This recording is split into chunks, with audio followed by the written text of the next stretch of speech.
Olá para você que acompanha o USCS Consciência, um programa que busca profissionalizar o campo da divulgação científica e dar visibilidade a projetos desenvolvidos na Universidade Municipal de São Caetano do Sul.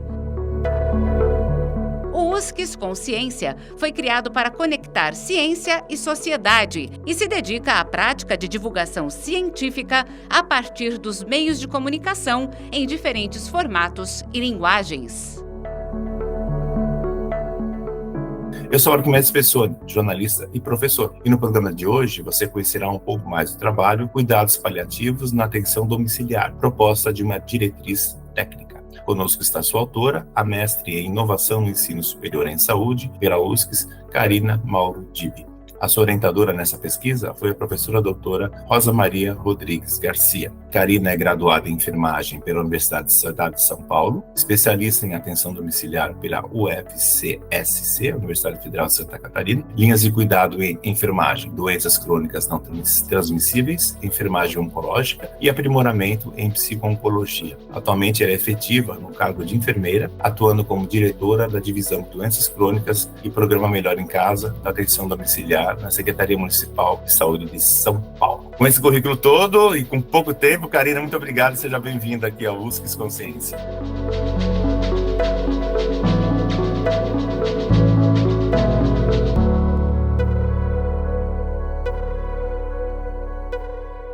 Obrigada, professor Arquimedes. Então vamos lá, eu queria começar do começo, né, história. Como é que foi a sua entrada no mestrado da USCS, né? Você já tem algum vínculo com a instituição ou com São Caetano e, consequentemente, a escolha do tema? Então, eu já conhecia a Rosa, né, da minha experiência de trabalho na Zona Leste, onde ela trabalhava lá no IPGG, então era uma profissional que já atuava na área do envelhecimento. A oportunidade, ela veio da Prefeitura Municipal de São Paulo por conta de uma contrapartida que a prefeitura tem com as universidades e, né, com a USCS, por conta aí de espaços para os estagiários, os espaços de saúde para os alunos. Uhum. Então, foi uma oportunidade que eu tive da prefeitura conceder uma bolsa para eu poder aí fazer esse mestrado. E aí, quando você chegou, obviamente, a sua afinidade pessoal, até com a Rosa, talvez fosse meio que natural ela ser sua orientadora, mas o teu tema, né, que você já traz para a pesquisa, veio, você, eu quero estudar isso, ou você sentou com a Rosa e falou, acho que melhor estudar isso, porque tem mais a ver com a tua realidade de trabalho? Ah, não, eu falei, eu quero estudar isso. Na verdade, eu tive que encaminhar um projeto, né, para ela fazer avaliação, para um dos requisitos, né, para a entrada no mestrado. Então, ele já tinha esse objetivo, né, de construir ou da pesquisa me ajudar, né, na implementação de uma linha de cuidados paliativos na Secretaria Municipal da Saúde. Então, tinha esse objeto já que permeava, que me obrigava, na verdade, né, a pensar em um projeto que me ajudasse no meu trabalho. Eu não me lembro, né, como eu li o seu trabalho há algum tempo, eu não me lembro se você houve necessidade de você passar pelo Comitê de Ética. Teve? Teve, a gente passou pelo Comitê de Ética da USCS e o Comitê de Ética da Secretaria Municipal da Saúde, que é uma obrigatoriedade. Tá.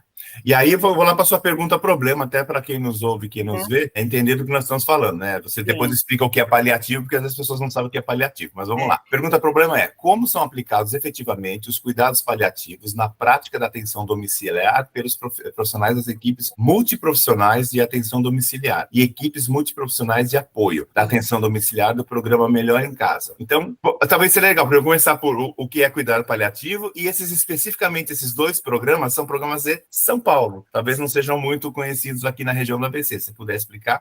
Então eu vou explicar um pouquinho o que é o programa Melhor em Casa, porque o cenário foi, né, atenção domiciliar. A atenção domiciliar, ela tem uma portaria do Ministério da Saúde, onde, por meio dessa portaria, se instituiu o programa Melhor em Casa. Então, a atenção domiciliar se faz através de equipes multiprofissionais. A gente fala EMAD, por meio das EMADs e por meio das as EMAPs, que são as equipes multiprofissionais de apoio. Então, a atenção domiciliar se faz por meio dessas equipes. Então, é um programa ministerial do Ministério da Saúde. O objetivo, né, da pesquisa é avaliar quais são as ações, as intervenções que essas equipes estavam fazendo no domicílio. Ela foi o estopim para a gente poder, né, entender o que era feito, para a gente poder avaliar as lacunas dessas intervenções e propor aí uma orientação, né, de forma de diretriz, onde a gente escolheu isso, né, uma diretriz técnica, de forma a gente ter aí um produto tecnológico, produto pedagógico, né, tecnológico e pedagógico, para que a gente pudesse chegar nesse resultado. Cuidados paliativos são cuidados direcionados às pessoas que têm uma doença crônica, e desde o diagnóstico até o final de vida. Então, durante essa trajetória, há necessidades de cuidados paliativos proporcionais ao sofrimento que essas pessoas vão passando. Então, no diagnóstico, o sofrimento não é tanto, mas no tratamento, o sofrimento começa a aumentar, e são sofrimentos diferentes, de dimensões diferentes,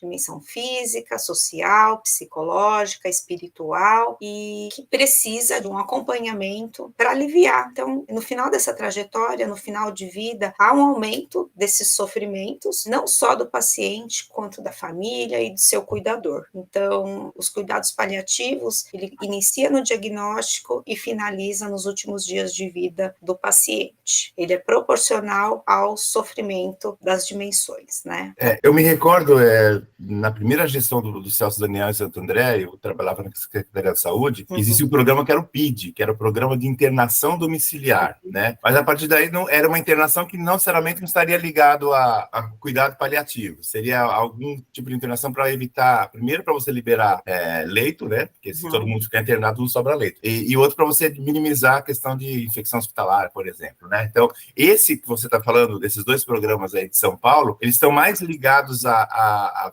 fim de vida mesmo, assim, já detectar paliativo, não tem mais o que fazer, fica em casa, ou tem outros tipos de doença que poderiam não necessariamente encaminhar para óbito e que são atendidos? Não só o fim de vida, a gente também dá alta para paciente em cuidados paliativos. Ah, isso é legal, isso é bom. É que a palavra paliativo às vezes te dá um carimbo, assim, do tipo fim de carreira, né? Eu falei, meu Deus, não é tão assim, né? Na época do Celso Daniel, eu trabalhava no PID. Olha, tá vendo? Muito meu pequeno, a gente começa a conversar, já acha os amigos em algum lugar, né? Foi a primeira experiência na atenção domiciliar. Quando eu saí de lá, que eu passei no concurso público, eu cheguei em São Paulo, não existia. Por isso que eu tô falando. Tudo que eu experimentei ali, eu pude implementar em São Paulo aos poucos, sabe? Lá eu me lembro que era meio que novidade, até para explicar para as pessoas o que era isso, porque tinha aquela ideia de, você quer tirar do hospital para morrer em casa. Não era nada disso, né? Até você tirar do imaginário que estar com a família é melhor, que você, estando lá, está mais seguro em relação à infecção, né? Algum tipo, mas enfim, deu certo. Agora, deixa eu ver aqui, você tem um desenho de pesquisa, agora a gente vai entrar na parte metodológica, né? Porque às vezes as pessoas, que é a parte mais difícil, eu acho, né? Porque você tem a pergunta-problema, né? O tema é assim, como é que eu respondo isso, né? Você tem que estudar um pouco do Gil, né? Fazer aula de metodologia e tal, né? E você chegou em uma pesquisa de concepção participativa, de caráter qualitativo, de abordagem convergente assistencial. Puxa, o nome é bem bonito, mas vamos lá. Foi realizada nos serviços de atenção domiciliar da cidade de São Paulo, no período de junho a outubro de 23, e fizeram parte do seu estudo 215 profissionais de saúde, diferentes categorias, das duas equipes que você falou lá, né, multiprofissionais, né? Além dos gestores locais e regionais. Aí eu queria que você me falasse um pouco sobre a pesquisa em si. Você montou questionário, você entrevistou, como é? Porque o teu N, né, foi grande, 215 profissionais, era gente pra caramba, e o teu tempo também não era tão grande, né? Como é que você fez esse milagre aí? Acho que eu fiquei, as aulas, as orientações, até eu chegar aí nesses 3 meses de coleta de dados, então, a gente foi construindo, né? Então, a gente avançava, voltava, avançava, voltava. Então, a escolha da metodologia, a PCA, né, que é a pesquisa convergente assistencial, ela daria aí uma solução para a gente poder... Eu estando na Secretaria Municipal da Saúde, com os meus problemas, né, com o meu cenário de trabalho, essa pesquisa ia me ajudar a trazer a solução das equipes ao mesmo tempo que eu trabalhava. Então, ela respondia um pouco o meu dia a dia do meu trabalho, porque a diretriz, hoje, pronta, ela foi fruto dessa pesquisa,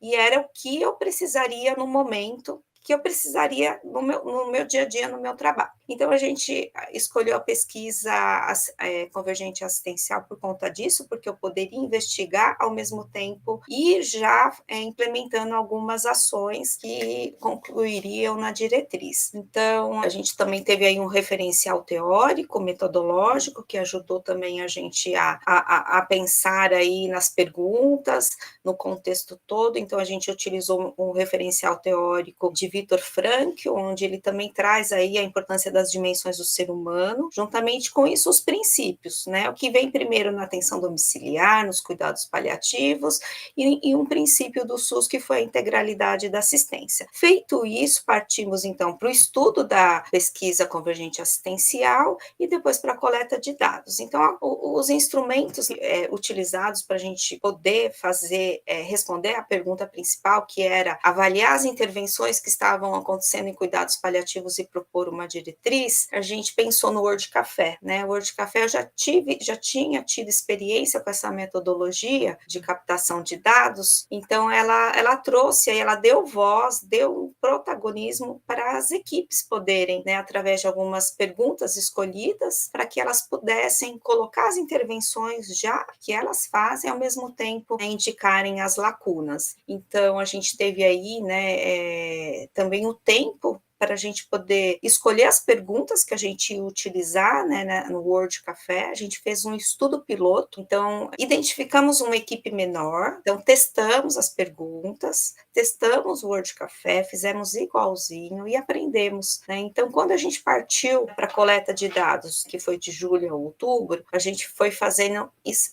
a cada 15 dias um Word Café. Então, a gente já tinha tido aí essa experiência. Então, a organização disso, ela foi a cada 15 dias, e no meio desses 15 dias, nós fomos até o serviço também, né, 3 serviços, 3 equipes, para conversar sobre cuidados paliativos e também avaliar ali, no momento, o que essas pessoas estavam fazendo, né? Então, o cenário foi esse. Karina, o seu papel de pesquisadora e funcionária se confundiu em algum momento? Pergunto por quê. Eu não sei qual era o cargo que você ocupava nesse momento, se você tinha uma chefia, né? Porque às vezes a chefe vai entrevistar para fins acadêmicos, mas de repente a pessoa fala, se eu falar a verdade, eu perco o emprego porque ela é a chefe. Assim, teve essa saia justa no meio do processo, ou ficava muito claro que a Karina que estava lá era a estudante de mestrado? Então, não teve a confusão, né? Acho que a pesquisa, a convergência aconteceu, sabe? Ela, de fato, aconteceu, porque eles que esqueceram que era uma pesquisa. Tá.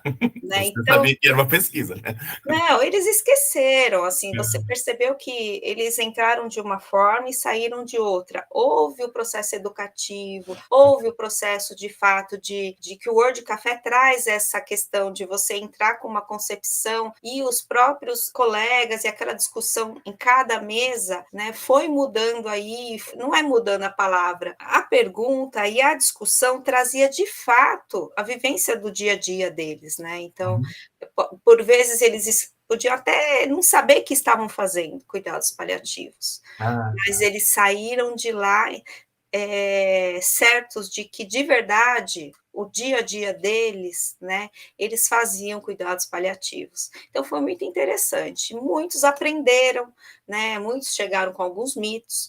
Então, esse foi um efeito colateral, um resultado da pesquisa, que foi também um espaço de educação permanente. Então, respondendo à sua pergunta, eles esqueceram que era uma pesquisa. Eu também, ali naquele momento, a gente realmente foi um espaço de trabalho. Que legal. Agora, diga uma coisa, você chegou na banca da Qualy apresentando já algum resultado, ou só o desenho da sua pesquisa e a banca contribuiu de alguma forma ou outra? Porque eu sempre pergunto, porque a banca final normalmente é colo e porrada, assim, você te acha um defeito, mas você já está lá, né? Se o seu trabalho não fosse bem feito, a sua orientadora não deixaria você chegar numa banca de defesa, ponto. Então, é para provar normalmente. Poucos os casos que são reprovados em banca final. Mas a banca de quali é aquela que contribui, talvez a que seja mais dolorida, porque te muda o cenário, te amplia coisas que você fala, nossa, vou ter que fazer isso também. Ou o contrário, para que você vai fazer isso tudo? Faz só um pedacinho, já responde a tua pergunta. Como é que foi a experiência da banca de meio, né? A banca de quali? A banca de quali, o resultado já estava pronto, mas o interessante foram os workshops. Tá. Então, foram 4 workshops, e a cada um deles, eu acho muito legal essa estratégia, porque ele era como um novo ponto de partida depois daquele workshop. Então, até aquele dia, eu tinha que fazer entregas. Então, nesses 4 workshops, foram 4 entregas. Então, nesses 4 momentos, a banca e a professora orientadora, elas trouxeram aí bastante alteração, sugestão, insights. Então, a construção foi muito interessante. Então, assim, a gente utilizou de café, mas a gente também fez um questionário das características, né, dos profissionais. A gente fez esse questionário, a gente fez um roteiro de observação, que também surgiu a partir, né, dos workshops. O próprio piloto, né, que a gente apresentou, acho que no primeiro workshop foi muito interessante, que o piloto resultado do piloto trouxe muitos insights, muitas modificações e contribuições da equipe. Eu senti que quando eu cheguei na banca de qualificação, os workshops foram tão importantes que lá o trabalho estava quase pronto, né? Claro que sempre tem contribuições que a gente acaba utilizando, né, e mudando, mas eu fiquei com essa sensação e fora que no dia da defesa também estava com a mesma sensação, de que todos os processos de entrega no dia da defesa, é como se eu já tinha decorado tudo, sabe? Assim, já estava tudo meio que pronto, sistematizado. Isso é legal, dá uma confiança danada, né? Porque Foi. ninguém sabe mais do seu objeto do que você mesma, né? Então a banca sente essa segurança quando você fala de algo que você conhece, né? E pratica no seu dia a dia, né? Agora, teve no teu trabalho, sabe a questão de expectativa e realidade, né? Quando você começou a pesquisa e indo ao resultado, alguma coisa te surpreendeu, que você fala, nossa, eu nunca imaginava isso, ou, puxa, era isso mesmo que eu pensava? Era muito o que eu pensava, fiquei muito contente, porque ao mesmo tempo que eu estava pesquisando, era fruto do meu trabalho, eu estava trabalhando, eu estava com eles. O que eu vi é que a banca, os professores das bancas, que não acreditavam. Eles que não acreditavam. Nossa, será que você vai conseguir? Nossa, né? Então, assim, esse percurso foi muito interessante. Mesmo a Rosa, no começo, né? Aí a Rosa falava assim, não, mas você vai ter que entregar de qualquer jeito, né? Então, a gente vai ter que fazer. E foi uma fala nossa nos workshops, né? Que a gente ia conseguir. Fizemos 7 workshops, né? Então, isso é do meu dia a dia, era das minhas competências, fazia parte do meu trabalho, e aí era uma coisa que eu tinha afinidade de fazer, né? Então, respondendo, os professores que não acreditavam. Tá. Agora, a Rosa acreditava, mas a banca não acreditava. O importante é quando é o contrário, os professores acreditam e você não acredita, enfim, porque depende de você, né? Não tem jeito, né? Agora, diga uma coisa, sobre o seu produto, você colocou, foi desenvolvida uma nota técnica sobre orientação para avaliação da elegibilidade da modalidade de atenção domiciliar em cuidados paliativos e a diretriz técnicas dos cuidados paliativos da atenção domiciliar. Ele virou um documento, ele virou, assim, o que é isso, na verdade, esse nome bonito? É algo que tem a cara da prefeitura, da Secretaria de Saúde, enfim, e outra, ele já existe oficialmente, você deu uma devolutiva para a prefeitura, falou, olha, isso é o resultado da minha pesquisa, e eles resolveram aplicar, você deu um feedback para as pessoas que participaram nos 215 que contribuíram para você chegar nesse resultado, como é que foi? Então, a PCA, essa metodologia, ela trouxe também algumas oportunidades de eu poder realizar intervenções durante o meu tempo como pesquisadora. Então, surgiu daí a nota técnica, que foi uma necessidade durante esse tempo. Então, eu peguei um pouquinho do que eu já tinha escrito, né, e traduzi em uma nota técnica, porque aquele momento exigia isso. Já a diretriz, a gente ainda está passando nas áreas técnicas, para as áreas técnicas contribuírem, né, colocarem alguma coisa que há necessidade, né, de fato também para ficar a cara da Secretaria Municipal da Saúde. Então a gente tem esse ritual, né, de todos os seus pares olharem o que você escreveu, corrigir alguma coisa, falar, olha, coloca um pouquinho das práticas integrativas aí, que faltou, dá para, ou alguma coisa da criança, enfim. Então, mesmo que o resultado da diretriz, ela foi muito similar ao resultado da pesquisa, desde o sumário, né? Então a gente conseguiu fazer essa engrenagem, juntar o resultado da pesquisa e a diretriz. E agora, o que as áreas técnicas vão fazer é só colocar alguma coisa que se faz na secretaria, que é só um lembrete a mais, para a gente não perder essa informação. Ainda não deu esse resultado para as equipes, né? Então, isso vai ser feito no segundo semestre, né? Então, a gente está pensando em fazer aí uma live, trazer alguém para falar sobre cuidados paliativos para abrir, e aí apresentar a diretriz, até para um tom mais de anunciar, né, a diretriz. E aí a gente também teve aí a portaria do Ministério da Saúde, que foi inédita, que a gente não tinha nenhum incentivo, nada, nenhuma orientação oficial sobre implementação de cuidados paliativos, e a gente já teve agora, né, no mês passado, essa nova portaria. Então, isso também coincidiu, né, para que a gente possa utilizar a diretriz para anunciar que a gente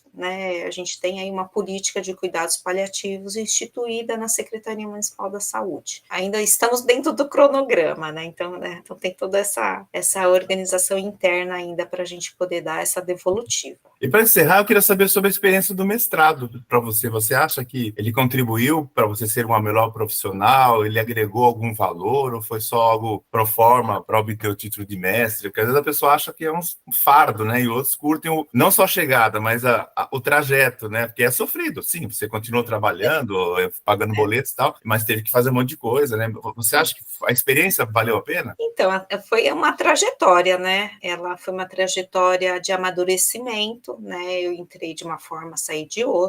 O amadurecimento até como eu olhava para o projeto, né? Como eu acreditei que também ia conseguir chegar no final. Às vezes eu li o regimento, eu falava, vou parar de ler o regimento. Não vou ler o regimento. Não vou ler mais, porque aquilo me deixava, nossa, será que eu vou conseguir cumprir todas as etapas, né? Então, essas entregas, essas etapas, elas são muito sistemáticas, né? Então, é um processo, né, de amadurecimento, de conhecimento. Então, é claro, eu entrei de um jeito e saí do outro. O mestrado, ele foi importante na minha vida profissional, porque ele organizou, né, a forma que eu tenho que sintetizar quando eu quero responder uma pergunta, como que eu faço isso, para qualquer problema que eu tenho, eu posso utilizar da literatura, traduzir isso numa ação, né, no dia a dia do meu trabalho, e também escrever o resultado dessa ação, que é muito importante, que o que a gente faz, né, lá é a prática, a todo momento a gente pratica, né, e aí como que eu olho para essa prática com rigor, né, com método, né, como que eu faço isso de forma organizada e posso colher frutos do resultado e anunciar esse resultado para a população, para a comunidade científica. Então, realmente foi muito rico o aprendizado, com certeza agregou no meu dia a dia, agregou nas pessoas que ficaram comigo, porque eu não fiz um mestrado sozinha. Os Hoje de Cafés eu contei com a minha equipe, onde a equipe foi comigo, então a equipe também ficou encantada. Então, a equipe participou da banca de defesa, né, da tese. Legal. Então, acho que movimentou o nosso processo de trabalho interno lá na secretaria também, né? E fora que as equipes todas participaram do mestrado. Então, talvez você seja uma fonte de inspiração para eles agora, né? Já viram o caminho das pedras, falam, vamos seguir também, né? Enfim. Os meus colegas no final da banca, quero fazer também, né? Nossa, que bacana foi, enfim, esse feedback inspiracional, eu ouvi deles. Esse foi o USCS Consciência, programa sobre pesquisas realizadas na Universidade Municipal de São Caetano do Sul. Este episódio teve a apresentação de Arquimedes Pessoni e trabalhos técnicos de Márcio Roberto do Nascimento Filho. O USCS Consciência é uma produção da Coordenadoria de Comunicação e Universidade de São Caetano do Sul e pode ser acessado no canal do YouTube da USCS e nos aplicativos de podcast. Você encontra o USCS Consciência nas redes sociais Facebook e Instagram.